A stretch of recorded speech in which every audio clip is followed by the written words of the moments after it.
There. Yeah. We're recording to the cloud. Okay. So this section is chapter 4, section 5. It's called the ego-body illusion. So let's just dig in. Karen, if you don't mind, maybe throwing a link into the chat for folks Sure. who may want to. And hello, everybody who I haven't said hello to. I only see the phone. So, sorry.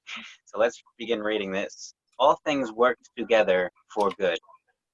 There are no exceptions except in the ego's judgment.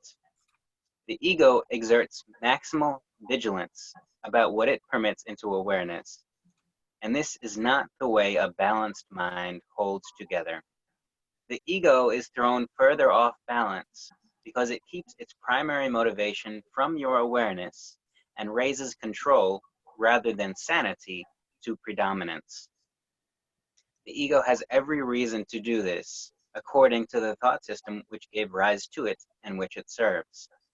Sane judgment would inevitably judge against the ego and must be obliterated by the ego in the interest of its self-preservation.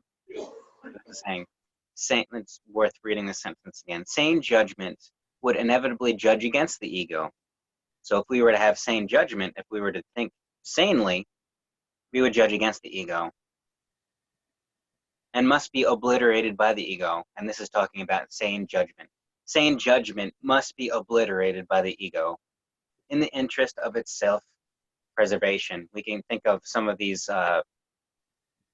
organizations or programs that are meant to address problems, and some of them are set up to perpetuate the problem so that they can stay in existence. This is the type of thinking that the ego falls under. Let's keep the problem rolling because that means that we stay in existence. So to do that, the ego obliterates sane judgment, and in so doing thinks that it's preserving itself. Ego. This is just limited idea of limited self. And this whole, I hope that we're all appreciating the language used in these emails, like the ego, because ego, when we say ego, and we speak of the ego, and the ego does this, it gives it too much substance. It makes it too real. It makes it seem like it's a grave thing that must be, tackled or something. But it's just an ego. It's just an ego. And when we realize that it's the idea. It's an idea of something. It's not an excuse to hold us back. It's just an ego waffle. So a major source of the ego's off-balanced state is its lack of discrimination between the body and the thoughts of God. Capital T, thoughts of God. Thoughts of God are unacceptable to the ego because they clearly point to the non-existence of the ego itself. And this is, we just examined sane judgment. Thoughts of God, both point to the non-existence of the ego. The ego, therefore, either distorts them or refuses to accept them. It cannot, however, make them cease to be. And this is hinted upon previously and continuously, that the reason we're able to think at all is because of God, because God created us and thought. The ego, if this were not the case, we would not be able to think. And so we'll just continue to see how the ego addresses this. It therefore tries to conceal not only unacceptable body impulses, but also the thoughts of God, because both are threatening to it. Being concerned primarily with its own preservation in the face of threat, the ego perceives them as the same. And this is body impulses and thoughts of God. Ego considers both the same, both unacceptable. By perceiving them as the same, the ego attempts to save itself from being swept away, as it would surely be in the presence of knowledge. Any thought system that confuses God and the body must be insane. Yet, this confusion is essential to the ego. The confusion is essential to the ego, which judges only in terms of threat or non-threat to itself. In one sense, the ego's fear of God is at least logical, since the idea of God does dispel the ego. So it makes sense that the ego would try and put away something that would point to its non-existence. It's logical. But fear of the body, with which the ego identifies so closely, makes no sense at all. And this is where things get strange. And if we really track the ego's line of thinking, and this is what we're doing, we're examining, we're going to the root of the ego's thinking to show how it's really rooted in insanity. It's rooted in things that don't make sense, that don't line up, confusion. The body is the ego's home by its own election. It is the only identification with which the ego feels safe, since the body's vulnerability is its own best argument that you cannot be of God. In other words, the ego says, we're a body, and so we're in danger. We could end. We have a beginning. We're finite, and so we can't be of God. This is the ego's thinking. This is the belief that the ego sponsors eagerly. This is any limit, ascribing to anything, any physical appearance, title, role, any sort of limited identity. This is ego, wealth or legacy or lack thereof, anything dealing with these physical labels. This is ego. Yet the ego hates the body, hates these, and this, when we say body, it is clearly body, but anything that comes with the body, which is these traits, history, circumstance, title, role, gender, name, legacy, all of this is included in the body. So the ego hates the body, hates all of these things, because they're not enough. All these things are limited. So the ego always seeks to have more, to have bigger, to have stronger, all these things, to have more. Because whatever limit that it has gets the limit and says, wait, this is not enough, gets more, this is not enough. So, anyway, yet the ego hates the body because it cannot accept it as good enough to be its home, no matter what limit that no matter what limited amount of things that we have, no matter what level of fame that is attained. There's always more. There's always more. There's always greater. There's always faster, and all these things. There's always a step to make it approach infinity, approach eternity, but it can never be eternal. It can never be infinite. So here is where the mind becomes actually dazed. Being told by the ego that it is really part of the body and that the body is its protector, the mind is also told that the body cannot protect it. Therefore, the mind asks, where can I go for protection? To which the ego replies, turn to me. The mind, and not without cause, reminds the ego that it has itself insisted that it is identified with the body, and there's no point in turning to it, the ego, for protection.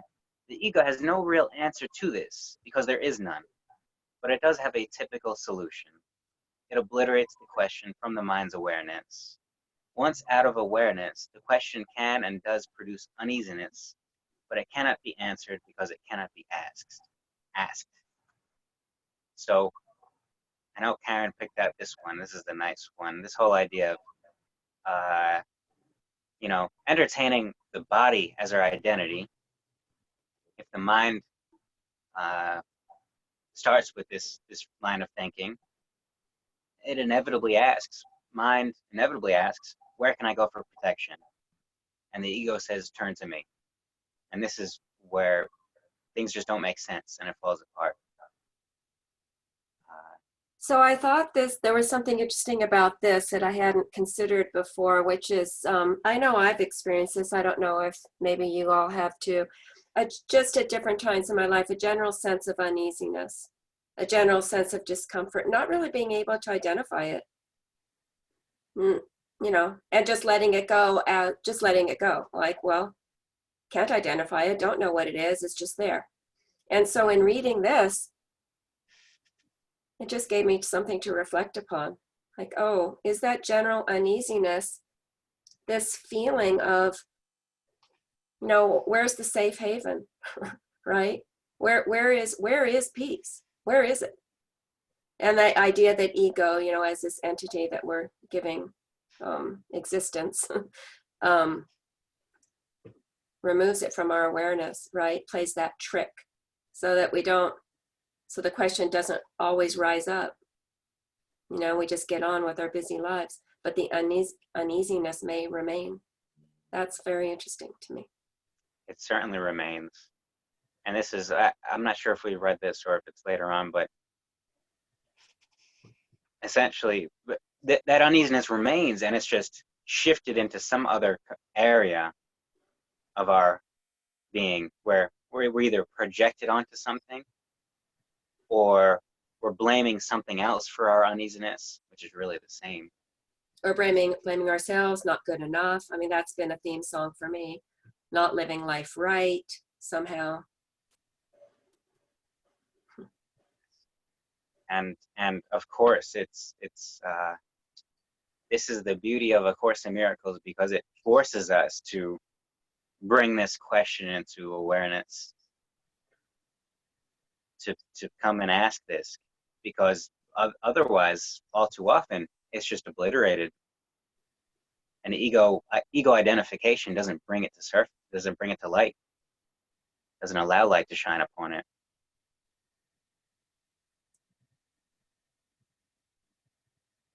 Say again, Teresa, you're on mute. Still on mute. Otherwise, it takes us in circles, around and around. Yeah.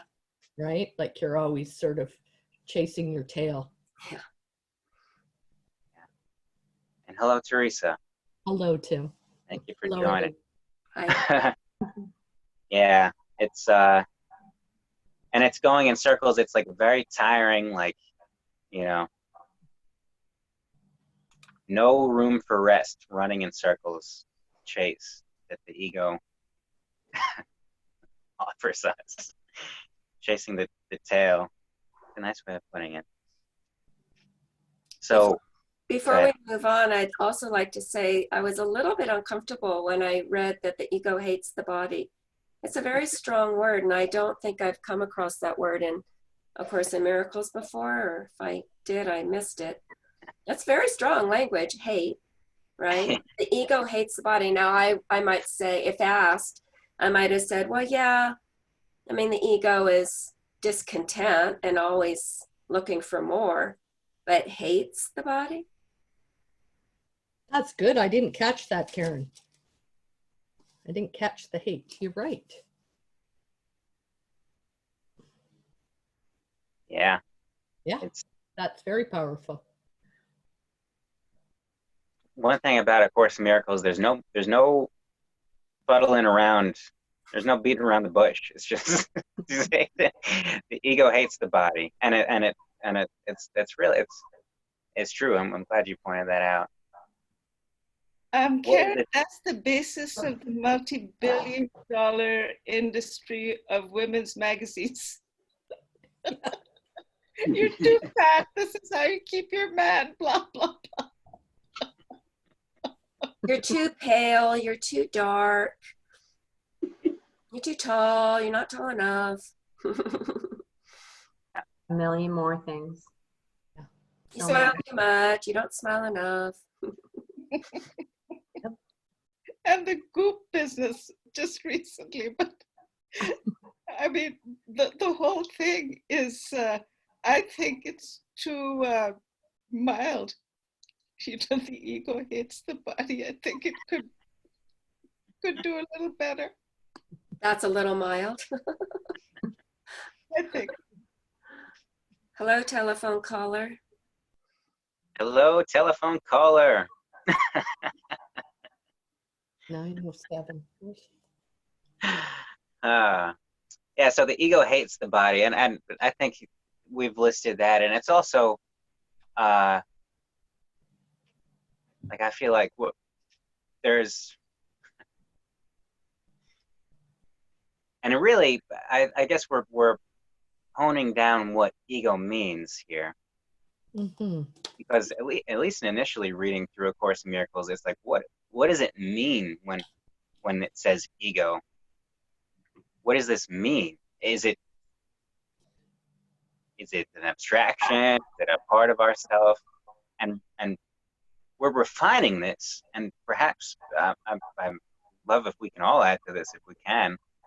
I see it as any limit. It's the idea that we hold about ourselves, kind of like if we were to zoom out on the entire cosmos, even even if we're just keeping the physical world, because we're really showing that it's not. But taking the physical world as an analogy, we see the entire cosmos, and then zoom in into the galaxy and the Earth and the thing, and we're this, and we say, out of this cosmos, this is me and nothing else.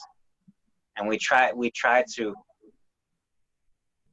by identifying with body, where ego is tied with body, because ego is the idea that we're separate. And the body is such a good, is a way to try and prove that it's true. The body is see, you are separate. Aligning with body, then sure, we're separate. But so then ego kind of needs the body to show us, to prove to us that we're separate. And then it takes this separation and projects it onto everything else, onto our mind, onto our thoughts, onto our very being. So I don't know. And we can cast it on others too, because then, see, she's prettier than you, or, oh, look, she's so generous. You really should be more generous. Like, yeah, it Yeah. really can use the body to push everybody away and Absolutely. break the love. Bring up the fear, break the love connection. So Tim, Yeah. I have a question that's way, because I've never done this course yet, but at the end, obviously, what happens with the ego then when you're more aware of your divine self and that expression? Well, where does the ego go? Well, the ego is never anywhere to begin with. Oh, is that what I find out at the end? Not at the end, at the beginning. At the beginning? Oh, I missed the beginning. Okay, I need to go back and find. Oh, like where we're right. Beginning Okay. and We are not and, our. Yeah. Okay. It softens and it softens and it, yeah. But I think that's what. So that. Yeah, I think that's what. I think we're all. Well, I feel like that's what I'm experiencing. But then, I wouldn't even know how to form it in a question that is even really makes sense. What I'm trying to ask. Are you familiar, Sherry, with the song "Spirit in the Sky"? I don't think so. Who sings it? Norman something. Norman something. Norman something. I And don't think so. I'll have to Google him. I'll have to send it to this group. I love this song. I loved it as a child, Mhm. and I thought that the words were "spear in the sky," and I thought it was somebody throwing a spear in the sky, but it's spirits in the sky. And so the refrain is, "When I die and they lay me to rest, I'm going to go to the place that's the best." Oh, I know that song. I can Yeah. hear it now also. Yeah, I can hear it in my mind now. Where I'm gonna go when Yeah. you die. Yeah. You know? So it's this whole concept of heaven. You're going to heaven when you die, right? That's Now the traditional understanding of this is that when our body dies, You're writing a really important email to a colleague. Whoa, sorry. that's okay. The traditional understanding, when physical body dies, then we go to heaven, right? This is the world's upside now. the real way to see this song and this thought, this whole, in general, when I die and they lay me to rest, this is a choice. We don't have to wait for the body to stop working Right. to see that the ego is never living, and so it's dead. So when I die and they lay me to rest, when my ego dies and they lay me to Yes. rest, Yes. I'm going to go to the place that's the best. I'm in Yes. heaven. Yes. And I That's get it. that. I get that. That I understand. Some of this other stuff is hard for my mind to. I'd love it if you try to ask the question again, Sherry. Maybe just take another go at it. Just speak what's on, don't just Yeah. let it come out. Honestly, I can't even remember where I was going with it then. Something about ego, and does it, like, where does ego go? You were saying. Yeah, like, Yeah.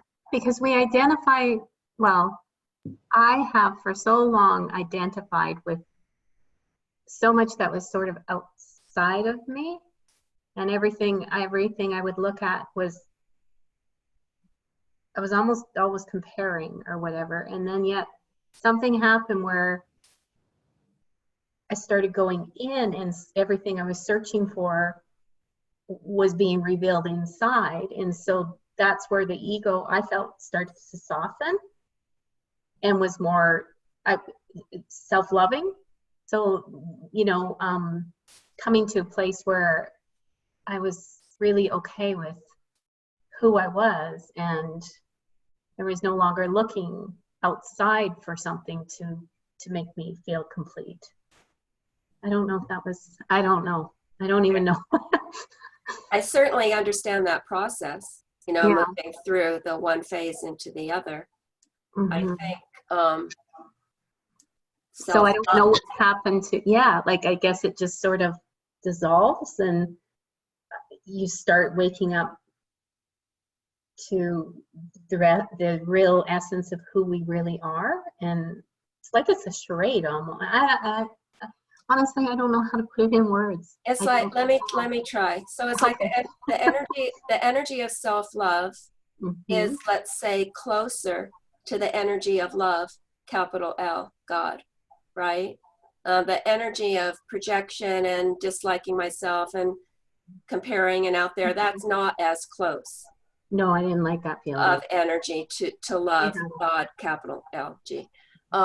So, and yet it still is identification with the ego, right? But self-love, like you can look at Sherry and the qualities and the attributes and the, you know, skill set, whatever it is that Sherry's contribution to the world, right? Mhm. You can take that, you can maintain that, you can be aware of that, but be identified with the capital I, not identified with the ego. But it doesn't mean that those qualities disappear or dissolve. It's the identification that dissolves. Yeah. And that's why, Tim, I was saying how you told me about the grace chapter, and then right beside it was the will. And so when you just said that to me, Karen, it made me think of even the grace and the will. Even the will is not really, once we understand, it becomes thy will. We are thy will that is moving through us. And you know what your will is? Your will is the willingness to Yeah, to say, oh, there's a different way of looking at this. Oh, thy will. yeah. That's a different way of looking at it, but that's your willingness first to say, yeah, Yes. okay, I'll look at it Yes. that way. Yes. Yes. And so, okay. I'm sorry, everyone. I went Don't. way off. Not at all. You're right in the heart of it. Okay. Okay, good. Yeah. That's And I forgive you completely, Sherry. thanks, Shabana. Thank you, Shabana. Thank you, Shabana.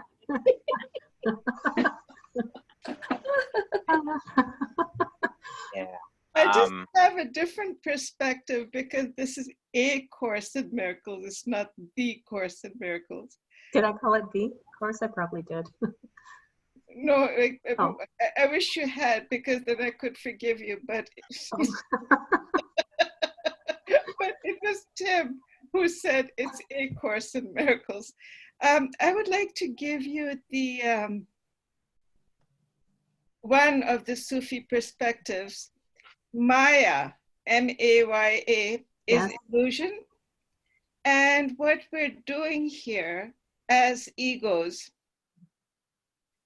like we're all one, there's only one of us anywhere, but we're little drops of little selves, like lowercase s's of the uppercase s, drops of the ocean.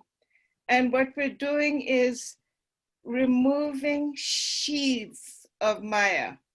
Mhm. So ultimately, what you just said, Sherry, which, or maybe Karen said it, I'm sorry, I'm trying to straighten it out and be quick, but there's a congruence Mhm. between God's will and Mhm. my will. Mhm. And the more sheets of Maya I can take off, Yes. the more brightly Yes.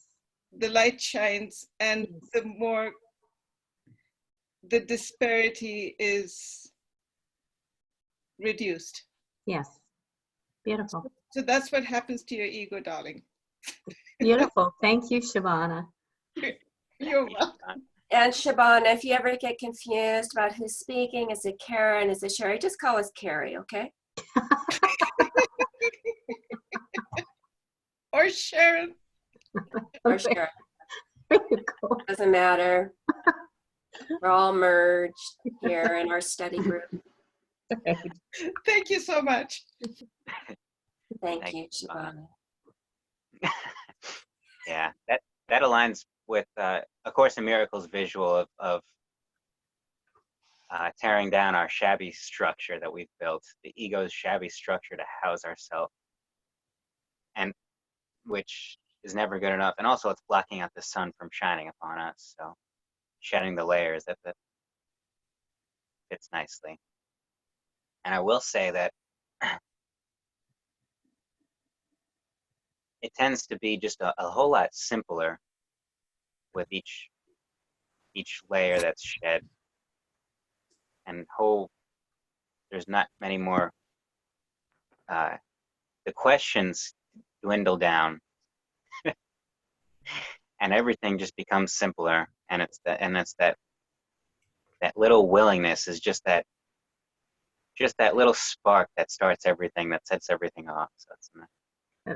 Which, just off topic just for 1 second, but makes me even love the name that I felt drawn to choose even more now. So that name keeps holding more and more meaning for me all the time. And then, yeah, today when I saw them side by side, I was just like, oh my goodness, this is beautiful. So yeah, I love that. So thank you for telling me about that too, Tim. The little, yeah. Well, there are certain sections on grace and certain sections on will, but the little willingness is a really crucial concept to the entire course. Mm-hmm. So we'll What be is the expanding name, upon. Sherry? What is, For my business name, I chose the name With Will and Grace. okay, thank you. I missed that. Yeah, yeah. Hi, Nancy. Hi, I'm feeding my cats. I just got in. Hey, good to see Nancy. Who's that guy over there with the short haircut? you. Your host. Very nice. You look like Chris. You look like your brother. I know. I thought the same thing. Yeah. Yeah. And Miles. You also look like Miles. Oh, well, that's a compliment. Miles is my 3-year-old nephew. Oh. So Miles looks like you then. Yeah. Right. So, I don't know. Miles is a cool guy. So we're on paragraph 5, I believe. Yeah, we're reading. Okay. I'm feeding cats, but I'm with you. Okay. Yeah, we're on paragraph 5. I did This- pre-read it. Okay, good. Good. We have plenty to discuss. I think this paragraph is nice. Let's see. This is the question that must be asked. Where can I go for protection? Seek and ye shall find does not mean that you should seek blindly and desperately for something you would not recognize. Meaningful seeking is consciously undertaken, consciously organized, and consciously directed. The goal must be formulated clearly and kept in mind. Learning and wanting to learn are inseparable. You learn best when you believe what you are trying to learn is of value to you. However, not everything you may want to learn has lasting value. Indeed, many of the things you want to learn may be chosen because their value will not last. So what do we think of this question? This is the question that must be asked. Where can I go for protection? Protection have- from the ego, is it? This is just protection. Protection from any danger that we may perceive. Does anybody feel they need protection? So this is, The ego always does. Yes. ego always does, and more specifically, body always does. The body, when we're identifying with body, we have to ask the question, where can I go for protection? Ego says, turn to me. And so right now we're showing how that doesn't really make too much sense because the ego is telling us that it is the body. Right. And so where can I go for protection is really just an understanding that the ego and the body are one concept, and it doesn't offer protection. It's the cause of needing protection. Protection exists because of the body, because of the ego. So where can I go for protection? Clearly it's spirit or mind. God, of course, but on a maybe a more personal level is mind. And then in proclaiming this, where can I go for protection? It's spirit, mind. It's interesting how sometimes we separate these two. There's a mind, and then there's a but really, we could see them as part of the same entity that is ourself. So this spirit mind is our protection. There's no danger in the realm of spirit mind, in this realm of truth, in this reality. There's no danger. It's eternal. Spirit mind is eternal, perfect, limitless. So this is identifying with this is our protection. Identifying with body, we need protection, and turning to the ego doesn't really help. In other words, turning to any sort of physical thing, any sort of craving for more or better, that's turning to ego for protection. Feeling insecure, and so we want to get more of something, or we want to improve something about our physical embodiment. That's turning to the ego. And I guess it's one thing to say turning to the ego, but to understand what that means, perhaps we can. I feel like Shabana has a good example of this, turning to the ego. What that might look like. What do we think? What do we think turning to the ego might look like?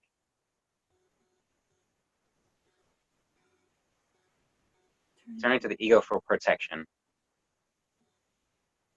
Well, So, go ahead. I was going to say, so if we're turning to the ego for protection, that would be when we are projecting, attacking, blaming, anything. So we're making it external. It's not internal. It's everybody out there doing it to me. And so we're the victim. And boy, we can carry this big cross of victimhood. And I agree. Yes. And I would add to that let's say I don't feel at peace, right? So I wouldn't really coin that as feeling in danger or needing protection, but I think it is in the same boat. Yeah. So if I'm not feeling at peace, I may look out there for kindness from somebody else or validation from somebody else. So it's like everything you said with the attack and blame and all that, and also looking out there for something that's really here Right. to make me feel more protected, more at peace. Because there's the softer side of it. I think when we're starting down, and religion can do this too, we're starting down, so then we soften our thoughts. So it's not out and out attack or out and out blame. It becomes more passive aggressive. So then we cannot feel, so it's the same thing. We just have diluted it, but it still takes us out of joy because we're not in our right mind if we're not in joy. So anything, if we're not in peace, something's amiss. And we can just color code it, but it's. So then I have a question too, which this is, okay, love, for example, not with the capital L, but the relationship kind of love. That's more of an ego thing too, isn't it? Because we're still looking for ways of satisfying that part of ourselves. It's all Sherry, Transaction. yeah, all transactional, contractual, and transactional. Yeah. Yeah. Huh. and there's a significant amount of this text, Sherry, devoted towards this exact concept. And A Course in Miracles calls this special relationships. Yeah. And this is picked up, I believe, something like chapter 16 or something, and then really for a lot of the rest of the text. Yeah. Because this is a significant, it's essentially the ego's secret weapon, or the ego's best last ditch effort to prove itself. That's interesting. Yeah, good. Well, not good, but good. But I see how it happens though, because even it's not even to be projected. It's just like, what do we need to feel safe? And that's sometimes what the ego needs to feel safe is love. Small, not the capital. So yeah, okay. Lots of stuff, eh? Yeah. Yeah, it's what I was getting at, looking out to the world like, oh, this person is kind to me. So seeking that, right? Yes. So Yes. kindness and just Yeah. protection of different kinds. Yeah. In that way, yeah. But then again, I'm not trying to take us off, but sometimes that's what we need to start to open us up to going inside. So sometimes if we're not getting that at all and loving ourselves at all, sometimes that kindness and compassion from someone else can start to open us up to exploring more about ourselves than if we're just really shut down. And this is my belief anyway, because just even my own journey, just different things that I think about happening, I would probably be more open to considering, what is it about that person that they have, the essence of who they are that really drew me in, and what is it that I'm seeking that they have. So But notice what this process is, Sherry, is you are making an active effort. This is not somebody else giving something to you. This is you giving a little willingness. Yes. It's a very There you go again with that word, eh? Okay. Yeah. Okay. Okay. So, yeah. Okay. So you can tell I'm a newbie here. And then when you give that little willingness, then there are going to be people in your lives who are, they're the teachers in that moment and they're extending love to you, right? And so then you willingly receive it. Yes. But you called for it. Wow. in this paragraph, line 5 is interesting because I see it as running parallel to the willingness, and that is learning and wanting to learn are inseparable. So it's the willing, here's the willingness. The willingness to learn means then it can come through. Yeah. I read something about knowledge and learning today, and I think it said, was it knowledge is peace? Knowledge brings you peace or something like that, and you can't get knowledge. You can't get that without being at peace. Yes. That's what I read. Yeah. Yeah. Peace is the prerequisite. Yes. You need that Yes. background piece. Yeah. Yeah. Yeah. Okay. That was with the will or with the grace part. I can't remember, but it was in there somewhere. So it was interesting to me. Yeah. Yeah. Okay. Okay. Thank you. So now you're in business with the will and grace. I always was, but now it even means more. So that's even better. It's even better. Yes, for sure.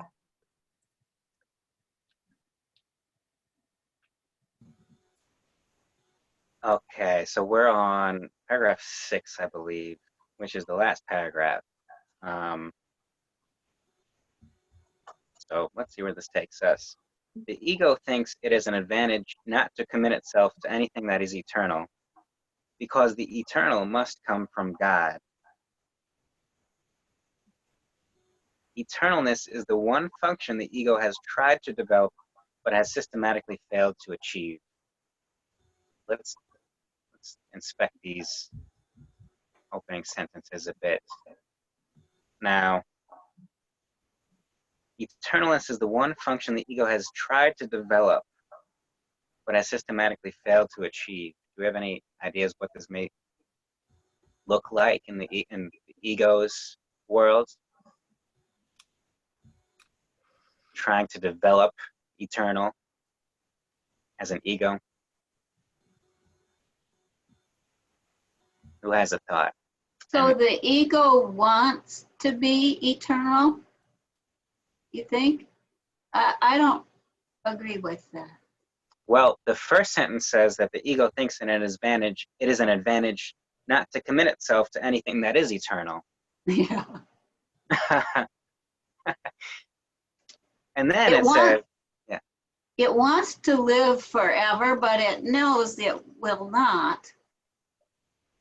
So, yeah, I suppose it's hung up there on that yeah, thought. because really, what is eternal? Whoa. What is the only thing that is? Is it love? Sure, yeah. You know, spirit, mind, God, these are eternal, not bound by physical. Anything that is physical cannot be eternal, just by definition. Physical things, the form, the physicality is the form of things, and form just always change. This world of form requires change. Everything is changing all the time, whether we see it or not. Everything must change. That's what it means to be in the physical world, is that things just change. And so there's no eternal in the physical bit. And so one thing that comes to my mind is ego is trying to develop eternal is setting a legacy, something like this, doing something to try and be known for many, many years. This is what I'm going to do because then people will know me even after my body dies. So ego knows body will die, body stops working. And so ego says, well, that's limited. That's kind of stinky for me. Why would I want to be limited in that way? Maybe I can establish something that will live beyond my body. And this is where this whole legacy, having our name tied to a legacy, because then my existence will continue. So This is it. Go ahead. I think this touches on the creating versus making conversation, right? So legacy, that's what I was thinking also. Write the next greatest novel, get a patent on the next most amazing invention, whatever it is. And I'm not knocking those things that human beings do, but when they're considered creations, instead of just things that we're making to, I don't know, fill up this world, then we're missing the point here, because they really aren't the great thing that we human beings make them out to be. They really aren't. It's true. I think it's a matter of discerning what is coming through from spirit such as a great composition, a great painting, Michelangelo's. So I think it is discerning what's coming from the ego. And I mean, look at all the amazing inventions that have helped man, right? I mean, you can see the difference, right? Sure. Well, I think any great work, whether it's artistic or invention, the hand behind it, Spirit. the mind behind it, always acknowledges, for the most part, if it's a great work, the artist would say, I didn't write this, it just came through me. Yeah. You know? Yes. So that's not ego. That's not even claiming that authorship. It's just saying this was brought through me. So I think Michelangelo described David as a hunk of, I didn't do this. He was in there already. And I was just a vehicle to get David out of that hunk of stone. yeah. Right. And so that, yeah, I'm glad you brought that in, Nancy, kind of embellishing or correcting even what I said. But you know, the idea of the next best book, the next $1 million seller, I don't know, there are things that maybe do contribute to the well-being of the planet, and a lot of things that don't, that people consider legacy and authorship of, but they just don't have the meaning they seem to have. There's a key difference here, and the motivation behind it. Am I writing this book so that I can sell 1 million copies? I want a better book that sells 1 million copies. This is an ego motivation, rooted in ego, ultimately bringing more nothingness, rooted in bringing more ego. Because even if you get the 1 million, it's like, okay, is this really what I wanted? But just writing a beautiful novel, that's not so much ego. And it comes down to the sponsoring thought. Why do you want to write the beautiful novel if it's just coming through you? That's, Yeah.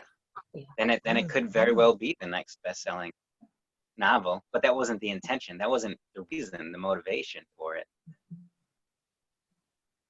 I think the clarity of what we are talking about is, I jumped ahead, but I also read this earlier, is found in the word, and we're going to come upon that, non-essential.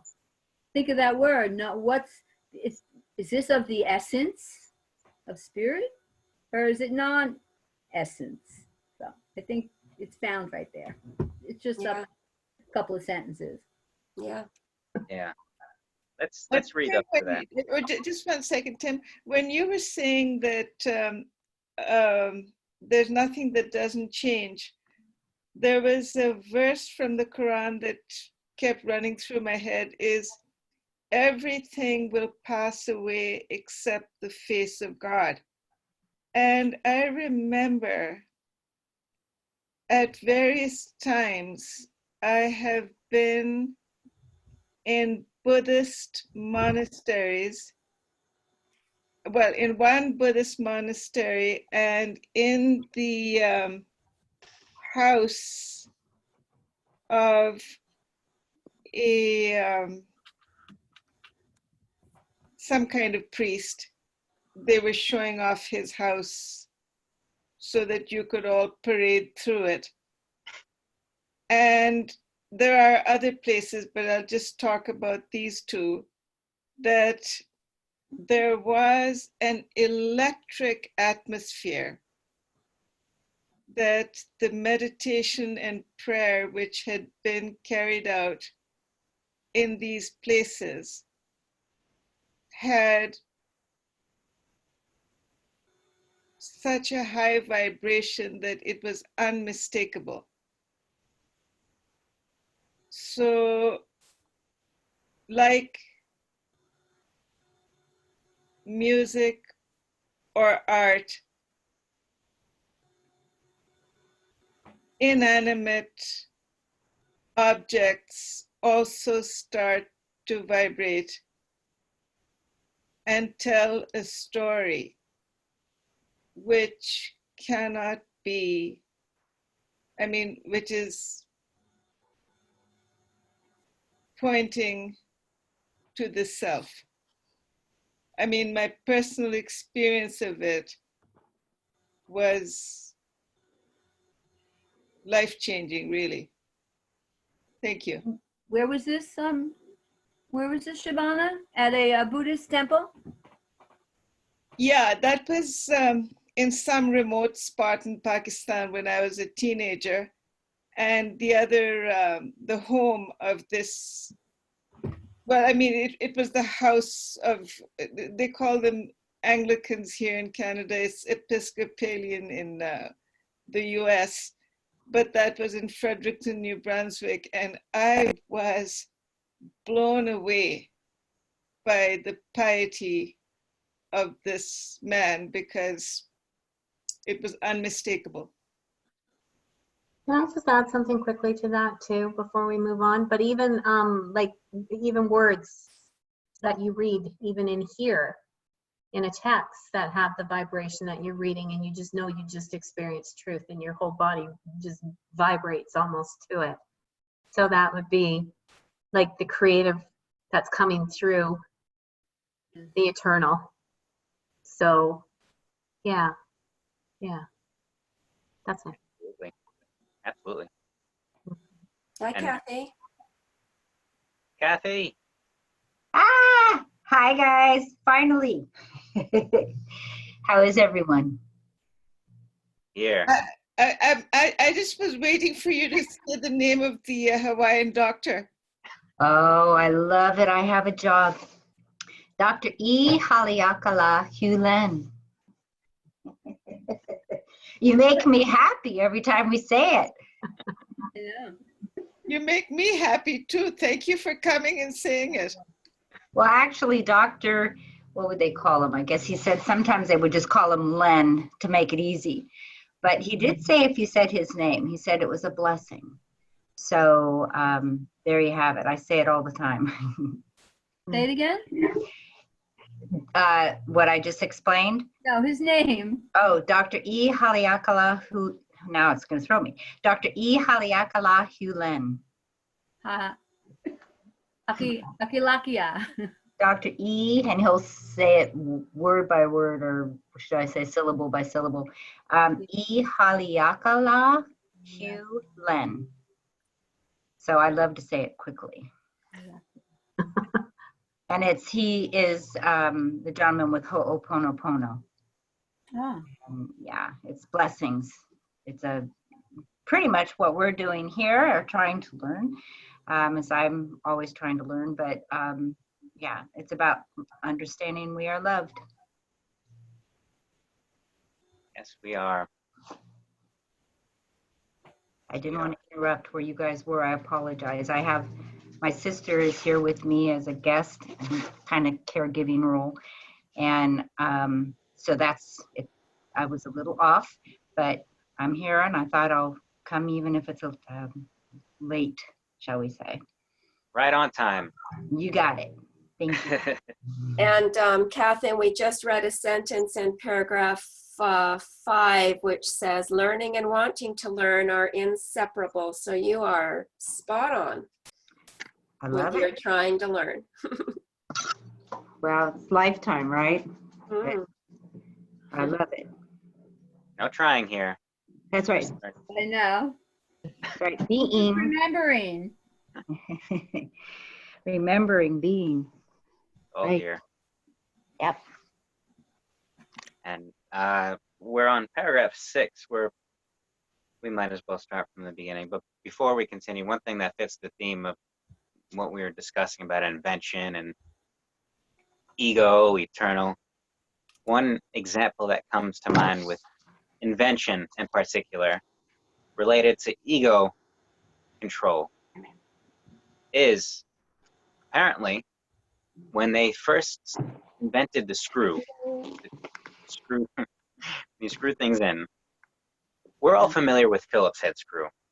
Right. Tends to be, but it's not the best design. It strips all the time. Right. You know, you break it, you can't even unscrew it anymore, screw it back in.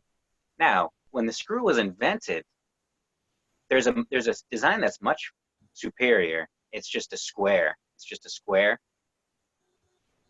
Now, whoever invented this, so to speak, patented it and made it very expensive. He knew that it was better than the Phillips head, so he made it expensive. He patented it, he owned the rights, made it expensive for folks to use this screw. And so people said, screw this screw. Okay, we'll use the Phillips head because I think whoever invented it just said to use it, you know. So now we're left with the Phillips head because that was the idea that was shared.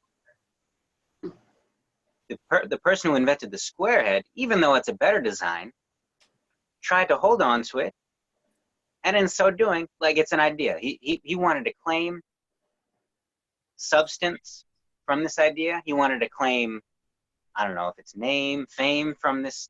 He wanted everyone to know that this was his idea tied to this name.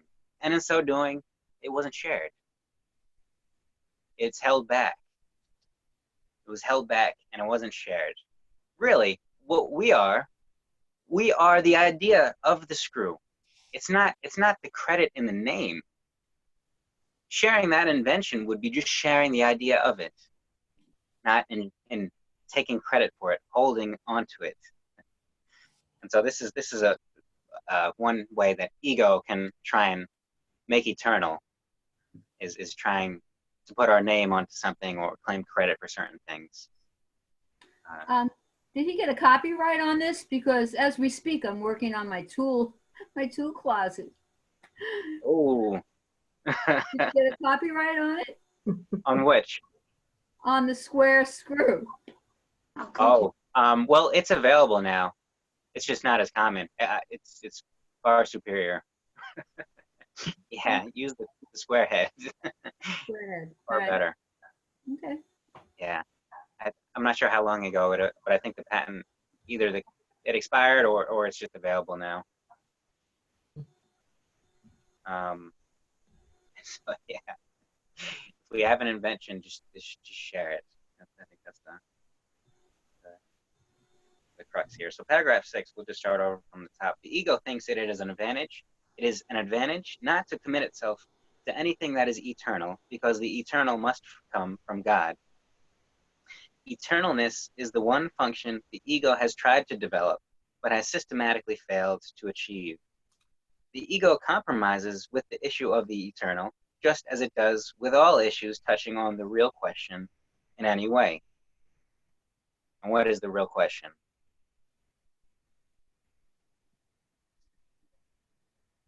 What is truth? What is truth? Sure. Where can I go for protection? Fiction. Yeah. All these are different ways of phrasing the real question.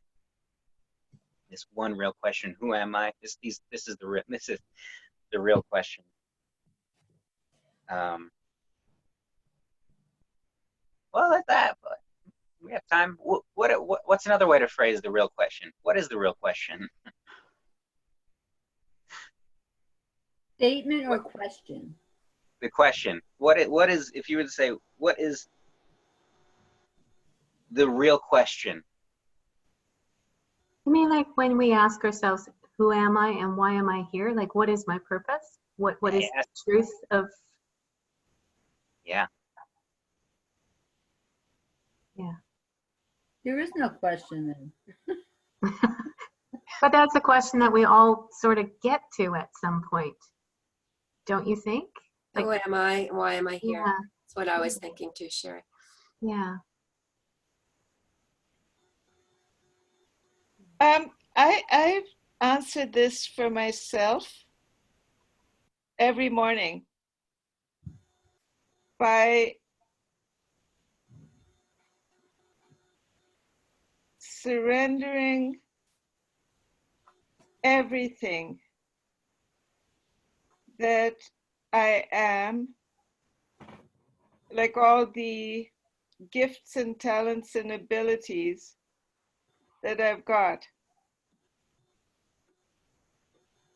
I'm just giving them back to my Creator for His glory, and to be given a clear channel through my soul to be able to use this material body, my hands and feet and the whole physical incarnation, to be a blessing, to be used, to be an ambassador, to be a representative, to be a help.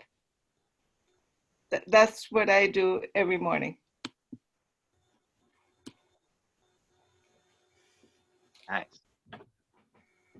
Seems like you're focused on the answer rather than the question then. Which is next step. So by becoming involved with tangential issues, it hopes to hide the real question and keep it out of mind. This is, I would continue, the ego's characteristic busyness with non-essentials is for precisely that purpose. There's that word. Yeah. Non-essential. I know that I'm God, Tim. Like, I know that I am an incarnation of God. That is who and what I am.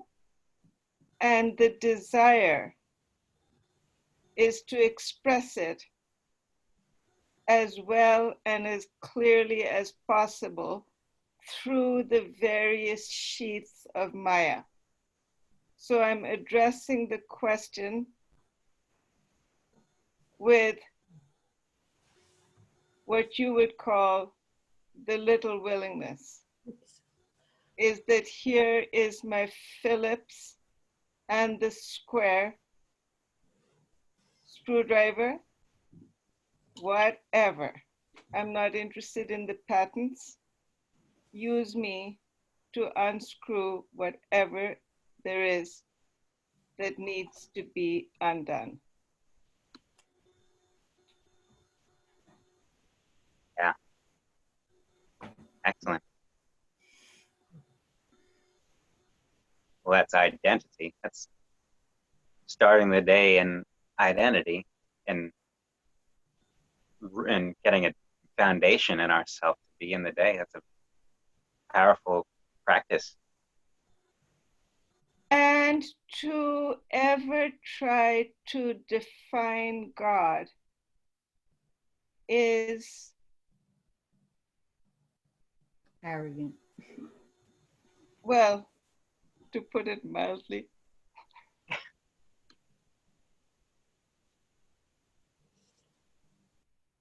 Yes.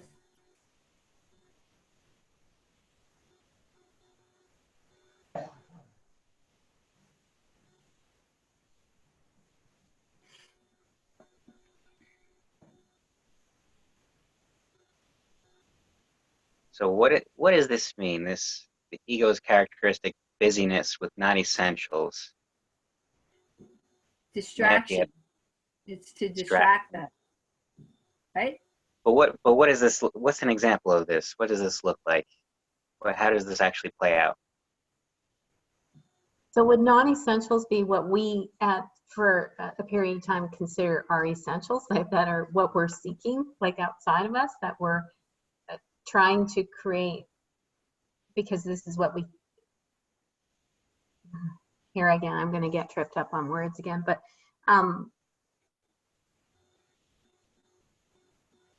so our non-essentials would be things like who our title is, like who how we see ourselves in the world before we start to discover the essence of who we really are. But before that, it's outside, and so we're trying to create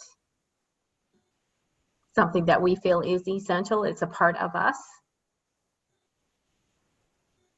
So Yes. even when I was, first starting down my journey with taking coaching and healing and stuff, at the beginning, it was really more placed outside of me. And now all of a sudden I'm looking at it differently, and there was a shift somewhere, and I don't know where the shift was, but it happened. And all of a sudden I discovered that the real healing and the real coaching and transformation first was going to come here inside of me, and then I was going to shine that out into whoever, and not get so worried about having it done by a certain time and who am I going to reach, and am I going to be able to do this, and it just all of that fell away. But for a while it was placed out there, and that's the best I can think as non-essential, but for a while it felt like it was very essential. I don't know. Yeah, that's the busyness. Mm-hmm. Busyness with non-essentials, Right. making them seem essential. Right. Being so preoccupied with them Right. Yeah. that they seem essential. May I share? Yes. Of course. For me, it's, I think we've shared this before, but it is the busyness of the mind, trying to be what, I'll speak for myself, what I think I'm to be, and asking that question, my purpose, and always searching out there, and realizing the letting go of all the doing, and exhausting myself in trying so hard to be of service. Letting go of everything in that way actually offers the opportunity to become and realize that you're it. I play the game sometimes in my journal. I go, I'm writing with God, and it's like, tag, you're it. But it comes back to that. Yeah. And then I go, that's right, let go. And I obviously involved a lot with an Al-Anon program, but letting go, you become. And but to get out of that chatty mind, survival mechanisms, trying to be what we're to be, we think the message was to be, and letting go of all that I know, all that I've ever done. And then you go, oh my God. Once again, Dorothy with the red shoes, you're home, and you were always home. Yeah. And but how quickly one forgets. But and keep coming back. But a group like this keeps us on track. Yeah. But it's observation. So with that work, it's really catching myself, seeing it instead of protecting it. God forbid, all my imperfections will be seen. It's feeling safe enough to step back and observe myself in action, and love her. Mm-hmm. And I have no clue who's going to show up, really, because so much of my life has been exhausted in being what I thought I was to be, or to do, or to think, or to say. So that's the gift. Yeah, that's beautiful. Mm. Well, you're the gift, Kathy. I mean, your vulnerability and your pure loving intentions, they're broadcast.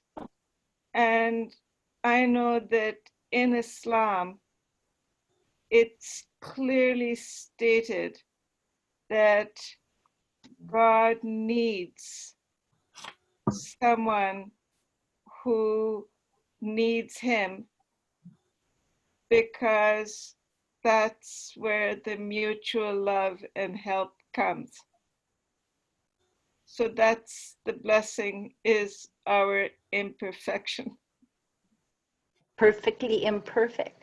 But when you were asking Tim okay, why are we here, what have you, it is to serve. And we are serving for one another, but understanding what service means. And to serve is to show up. To serve is to ask a question. To serve is to expose all my imperfections.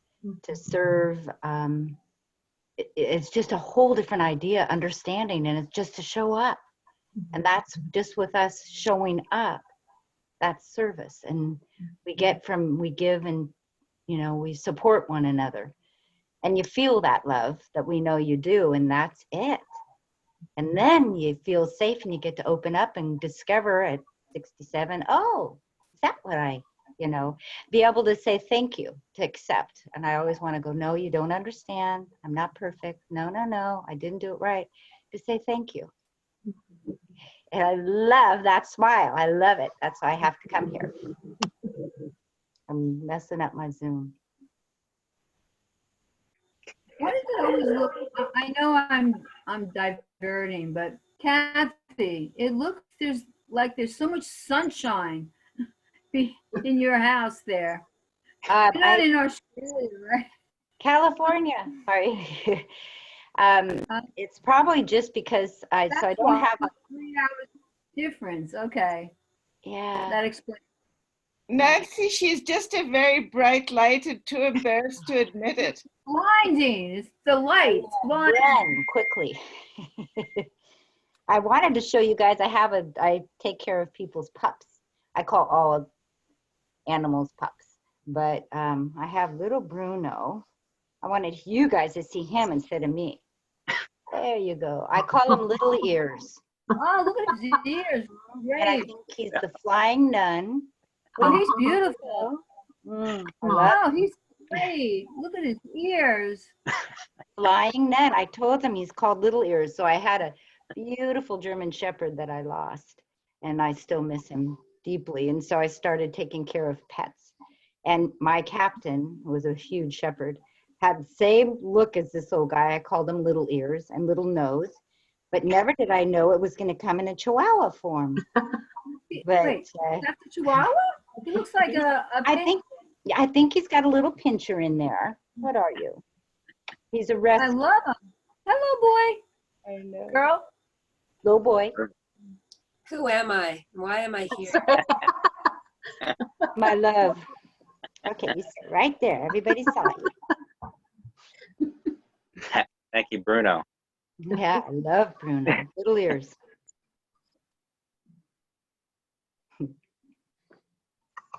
So I have an interesting thought that I'd like to present with us. The thought is, I'd like us all to consider giving all that we have away. Wow. It's impossible. Now, what came to mind? What comes to mind? Because in this world, mostly, what comes to mind is all the physical things. I'm sorry, what was that? What was that last sentence? What comes to mind in our society, give all you have away, tends to be brought back to physical things, all possessions, all that I own. But really, A Course in Miracles shows us, give all that we have away, give all the love we have away, and that's how we have it. Give all the joy we have away in order to have it.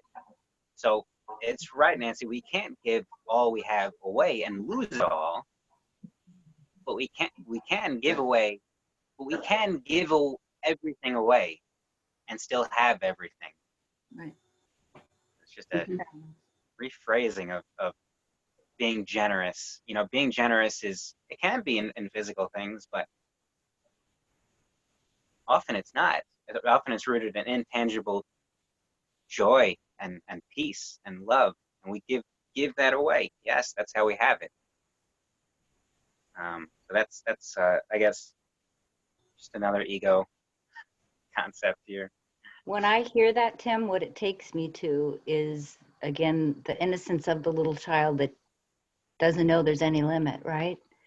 But whatever locks up that heart, whatever experience they have that locks up that heart, for me anyway, you cover up that part, and you think you're loving or what have you, but in truth, that heart is so protected that you feel like it's almost like you can't breathe. So to go to that area to give the love, it's like you don't realize how much love is there. But because the heart is so confined and protected and tight, that it feels limited until you soften up and open up, and then it's just like endless.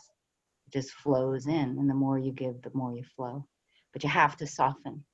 And that's where I see a group like this, anything that allows us to expose again, so you don't have to shield yourself, that's where you begin, because you begin to thrive. You have no idea, because it's just you're safe. And if you're safe, oh my God, I'll give it all. I'm not limited in however we receive the love in our life or understanding of it. And that's the difference for me. It's like we go back to our screw example. That invention was kept in a box, essentially. It was safe. It was safe. And so it was not shared. That's the same thing with love. We keep it in a box, and so it's not shared. It doesn't grow. We don't see it for ourselves. So it's a self-prescribed prison is safe, you know. It's consigned into a safe prison.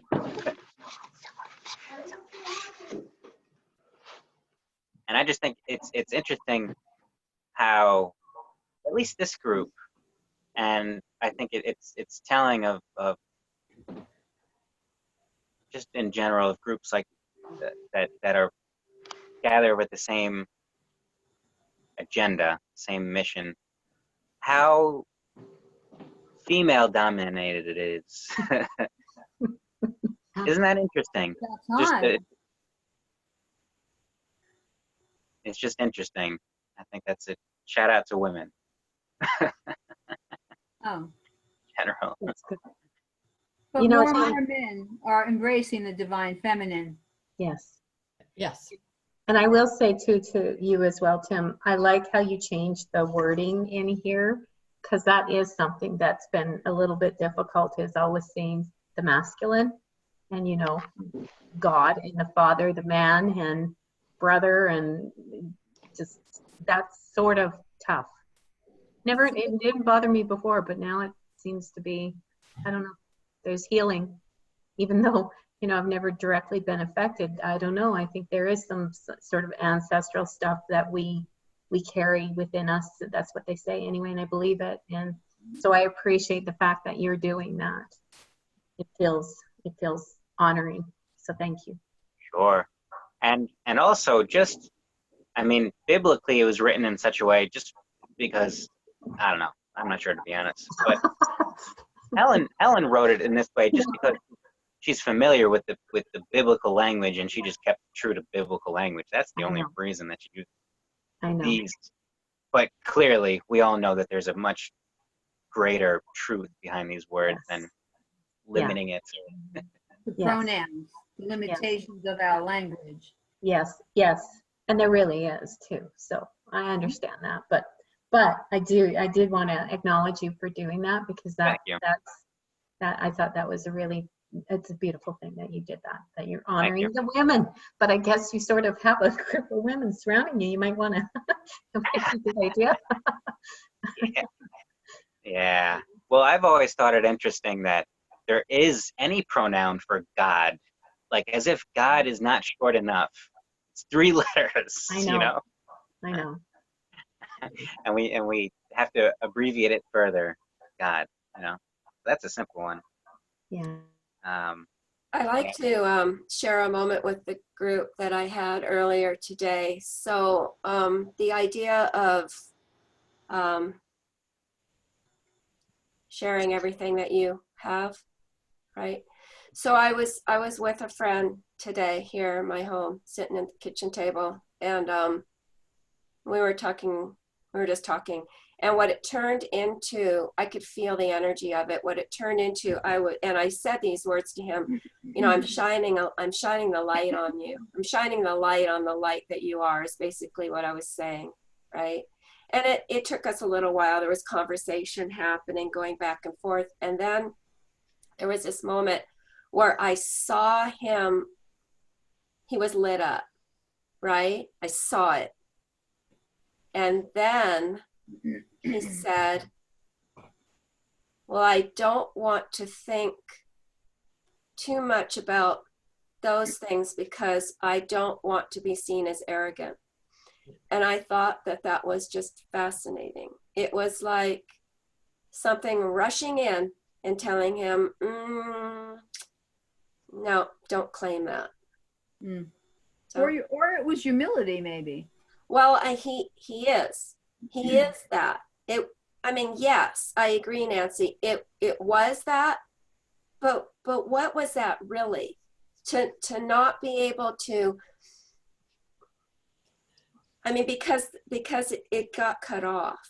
It Mhm. went, the energy changed into something else, right? Right. So Yeah. we'd have to like really tease apart what, like, humility. We'd all have to chime in on what that is. I know the moment there, and I've known this person for many, many years. The moment there was, oh, he lit up, like, oh, there it was. And it was Mhm. incredibly beautiful. And then it went away when those words were spoken. Oh, Isn't that- I don't really, not sure I should hang out here. I don't want to be seen as arrogant. You know, it's just interesting.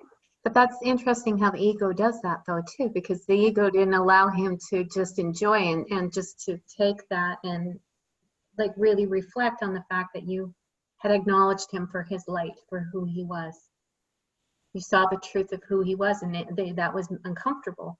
And So he that saw would be it, the ego, right? Yep, That would yep. be the ego coming in and saying, you can't claim that. right? Because Yeah. you can't claim what's eternal. That's what we've just read. The ego is not, it's not going to, it doesn't want to allow that awareness. So it'll do everything it can do. And we'd have to talk about this more, Nancy, so I'm not unequivocally saying this, but the ego will come in and say, well, just be humble here, right?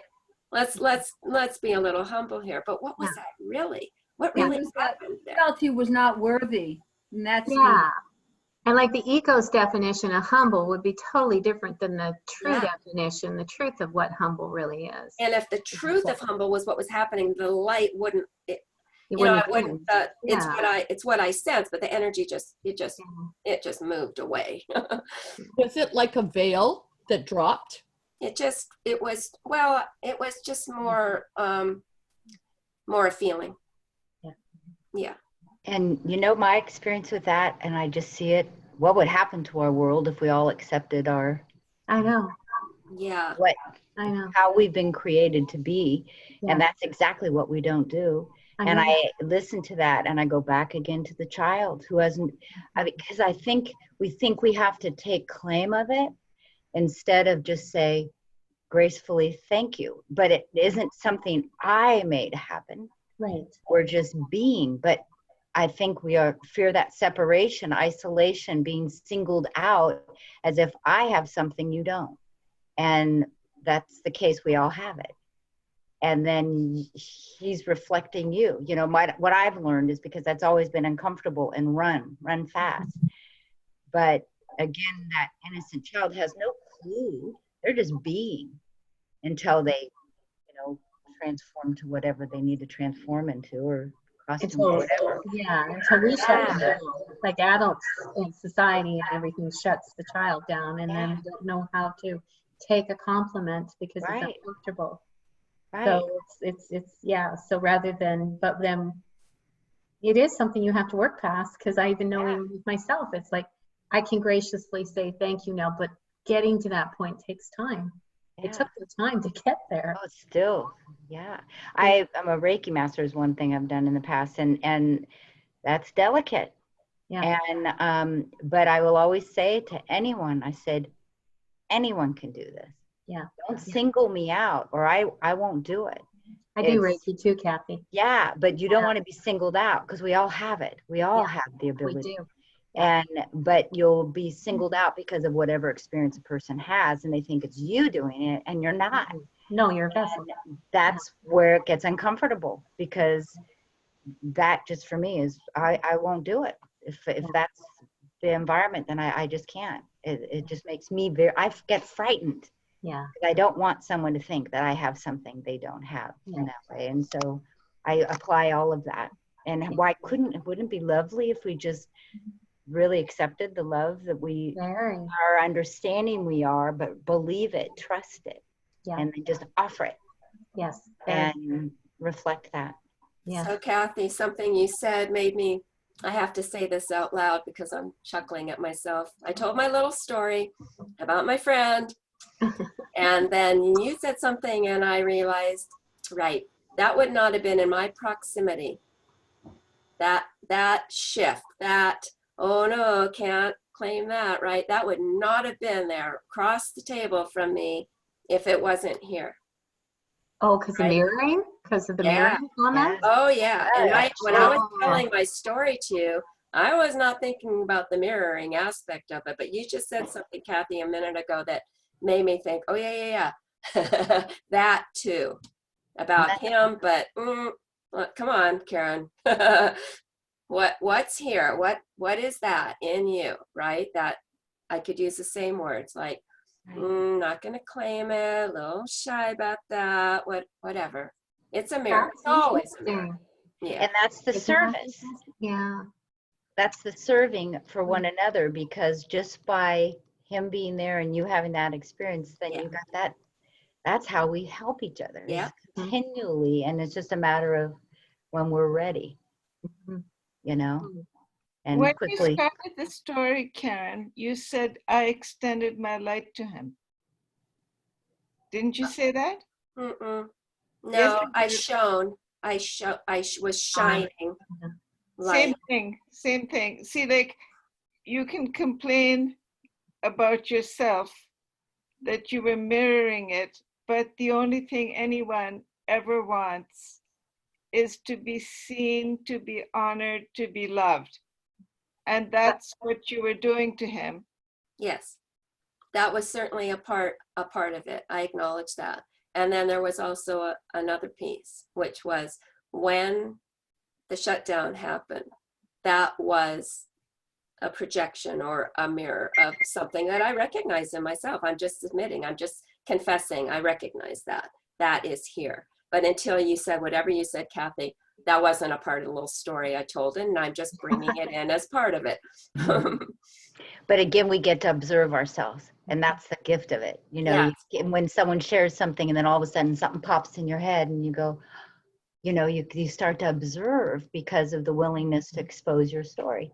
It's an absolute gift. There's no self-condemnation happening here at all. It's just No. like, oh, I'm so excited to see that. Yeah, yeah. Isn't that fun? That's how it Is works. everybody familiar with the often quoted Marianne Williamson quote? It seems even last weekend I took a course, and sometimes when I take a dance class, the teacher will quote this famous quote. Tim, do you know what quote I'm talking about? It's our deepest fear is not that we are inadequate. Is everybody? Would you like me to read it? Sure. I think I'm sure it's a thread in what you guys are talking about. Correct me if it's not. But our deepest fear is not that we are inadequate. Our deepest fear is that we are powerful beyond measure. It is our light, not our darkness, that most frightens us. And you were saying, Karen, about his light, right? It is our light, that not our darkness, that most frightens us. We ask ourselves, who am I to be brilliant, gorgeous, talented, and fabulous? Actually, who are you not to be? You are a child of God. Your playing small does not serve the world. There is nothing enlightened about shrinking so that other people won't feel insecure around you. We are all meant to shine as children do. We were born to make manifest the glory of God that is within us. It's not just in some of us, it's in everyone. And as we let our own light shine, we unconsciously give other people permission to do the same. As we are liberated from our own fear, our presence automatically liberates others. Thank you, Nancy. That is absolutely perfect. It's out there. I keep, all my teachers keep, repeating this. So, Yeah. have you heard of it before? Tim, I bet you've heard of it before. It goes back some years. Yeah. Yeah. Thank you for sharing, Nancy. It really is perfectly aligned with what we're saying. Thank you. I wasn't quite sure. It is. It's aligned with anything that we're discussing in A Course in Miracles. Yeah. You probably read that every week. One thing I'd like to share, something that I find useful, is anything any compliment that's an ego compliment, say we're painting something and somebody says, nice painting. I find the best response just to be, yes, it is. Because it's not claiming that it's objectively, it's claiming that we're just the hand that's writing it. We're not painting this. It's a nice painting. I'm not the author of this. I agree with you. But any compliment that's a spirit-based compliment, perhaps we could put it, you are beautiful or you are lovely. I like the response, yes, you are. Yes, Yes, you are. I am. So it's a way of accepting it without, or how do I say that? So it's not to deny what the person has said, but it's, to me, that's that dance, and why one would hold themselves small, because they're trying to find the way to say that. It's like, I think you believe in yourself, this has nothing to do with me. But because of these bodies and how we relate to each other, or up to this point, we haven't been trained how to, Right. we just don't understand that part. Yeah. That's the uncomfort. That's where for me. Yeah. That And actually, uncomfortable place. Sorry. No. Shabana last week actually made it, because you're talking, Karen, right now too, about reflecting in that. But like Shabana last week said something about the light and me being the light. And I jokingly said, yeah, that's because I got the light sitting right beside me or whatever. So rather than, allowing that to come in, I right away just, and I should have just, What really comes to been my humble mind- and pardon me? What automatically comes to my mind in any situation like that is all glory to God. Yeah, well, I didn't, obviously though, I didn't know how to respond, and yet I'm saying that I think I would know, but I obviously didn't know. And if we can learn, then we can share that for others will see it and they'll start to feel comfortable in it. Yeah. And then that's what this team does, is you're in an environment that supports it. Yeah. And then you walk away and you go back out in the world that can just shred it back, quickly forget, for me to remember. But it's the more we do, the more we live it or understand it or try it on, Yeah. then it brings more people that want to come, to want to follow. But nobody's gonna if we stay in the closet. That's me. That's right. Oh, Coming out of the closet. No, I am coming out of the closet too. So I'm actually doing things, pushing myself more and more beyond this kind of stuff too. But I just found it interesting because you were saying the thing about reflecting that you saw the light. Shabana said it to me and I didn't know what to do with it. Yeah. I made a joke But about now it. you do. Now you do. And I'm very impressed by your courage. Thank you, Shabana. And You're thank you for the beautiful, thank you for seeing my light, witnessing my light. I'm witnessing yours too, everybody's. That's what namaste is, right? Yes. Light in me Yes. recognizes the light in you. The last couple sentences of this paragraph, they're delicious. They really are. It's like the Should read them. whipped Let's cream get there. on this cake, You want to read it, Tim? Let's get there. Okay. Okay, we're on sentence 6. Preoccupations with problems set up to be incapable of solution are favorite ego devices for impeding learning progress. In all these diversionary tactics, however, the one question that is never asked by those who pursue them is, what for? This is the question that you must learn to ask in connection with everything. What is the purpose? Whatever it is, it will direct your efforts automatically. When you make a decision of purpose, then you have made a decision about your future effort, a decision that will remain in effect unless you change your mind. It will direct your efforts automatically. I think that is just, that is grace. Exactly, Nancy. I read that and my heart just went, there was a release of like an opening and just like a release off your shoulder. You don't have to do Right. anything. The path is there, and there's the bridge. A couple weeks ago, we talked about being, you know, going over the bridge, right? Like there's the bridge right there.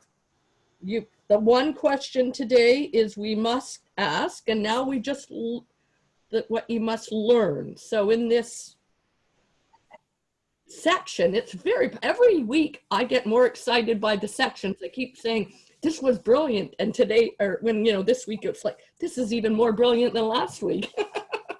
It's all brilliant. It builds, yeah. It's thy will be done. Yeah. When and you what make for? a decision of purpose. Yeah, what for? And this is getting back to the original, what we were discussing. Where can I go for protection? This is rooted in the same motivation. What for? Why am I doing these things? What for? What do I want to come out of this? I came in, you know, a little later, and I wanted to, you probably already discussed this, so forgive me if it's just repeating, but the word protection, does that not imply fear? Sure, It implies fear, right? sure. Okay. But remember, this stems from body identification. This question only is asked when we identify with body. So Does everybody ask that about protection? we do, just not in those words. Anytime that there's uneasiness Mhm. or a feeling of something's off and we feel we need something corrected, we're really asking, where can I go for Ah. protection?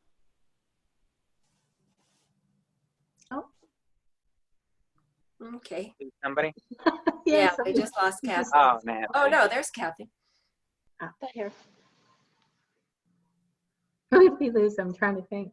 We lost someone. Nancy. We Oh, lost- yeah, who was just talking? Yeah. Huh. Well, Her cats must have been hungry again. I have to say that also, what is the purpose?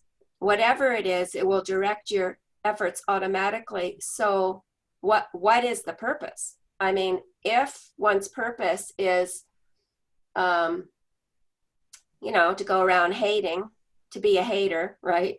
Then that also will be directed automatically until it will remain in effect unless you change your mind. And the changing your mind is, again, that little willingness. Just change your mind, like, oh, yeah, okay, I'm willing to, that there's another way that this can be seen Yes. through spiritual sight. Mhm. and also, I don't think anybody I understand exactly the example. I don't think anybody in this room would ever have a root cause of hating. Not But- in this room, no. But we may potentially have something that is rooted in ego. That is where this questioning really must take us back to. If we're serving an ego thing, because it could take the form of hate. It could also take the form of specialness or any sort number of things. Yeah. And what is it for? Because there's other perhaps more subtle ways of falling into ego, Yeah, the automatic ego direction. absolutely. There are hate. I don't know, even that was a pretty extreme example. It was used earlier. Hate. Yeah, Ego hates the body. bringing it around. Yeah. I was going to say, life without ego. Can you imagine? Life on this earth without ego? Can't imagine. No. Whoa. Can't I see imagine. that as a great dance. I think we might have to have a party for that. Try it. That would mean we'd have to dance. Everybody would have to dance. That's not a problem. But We're all pretty- willingly dancing. yeah. And it's so warm. Mhm. It's just so warm and cozy. And it's so simple. And there's nothing we have to do. And we're all just here. And so why would we not dance? Music's My playing. father, I apologize. Finish. I didn't. Go ahead. I was just going to say, when I was little, my dad would come home. There were 5 children, and he would play a game with us, and he'd hide candy in our living room, and we'd all line up, and that was our game, was to go find it. And he would say, you go by cold and warm. And I thought about it, you know, and then I was thinking the other day and I go, oh my God, all these games we've been playing, they're the same thing that God's trying to say. You're warm, you're lukewarm, whoop, a little cool, a little warm. And when it was really getting warm, you were getting there. And it's like, that's the message.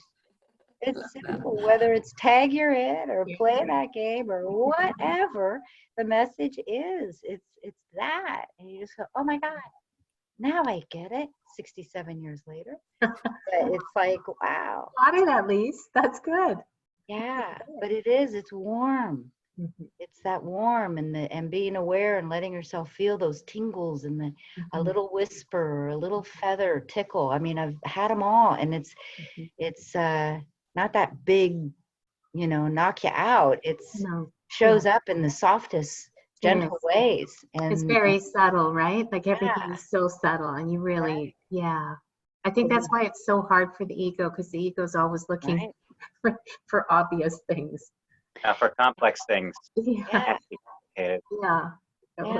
Yeah. So. And with a group like this, the quieter your mind gets a chance, you hear more, right? And it's a gift. And I said I was Mighty Mouse as a kid. That was my role. I was going to be the savior. And now I see Mighty Mouse in pink. And I go, oh, it's okay to be pink. And it can still be strong, you know, not to deny the pinkness, you know. Be soft, and yet that's strong. It doesn't mean you're giving it all away. You know, it's a different, because I knew all about the very male-dominated environment. And it goes, okay, but it's in the softness. It's the only way to get there. Well, you can be Mighty Mouse in pink and save the day with your love, huh, Kathy? Got it. Did he have a heart on his chest? I can't remember what he had. Oh, he might have had a heart. Might have. But I think he had, that was part, because he had his cape, and I fell in love with him. I did not know, and I was a middle child, and that was my role. I made a mess. I didn't know what I was doing. But now I go, okay, I get it. But it's through softness. It's powerful, that softness. Yeah. It's time for me to go. Goodbye, Yes, everybody. Jane, that's the last word. So The last. time for all of us to go. So Yes. thank you, Jane. Thank you, Kathy, Karen, Sherry, Shabana, Thank you. Thank you. Everyone. Teresa, and Thank Nancy. No Thank longer you, with us. Tim. Thank you for Thank you. joining us. Love you all. Love you too. And you can end the meeting because I'm not. Oh, yes. Bye, everyone. Bye. See you next Bye. week. Thank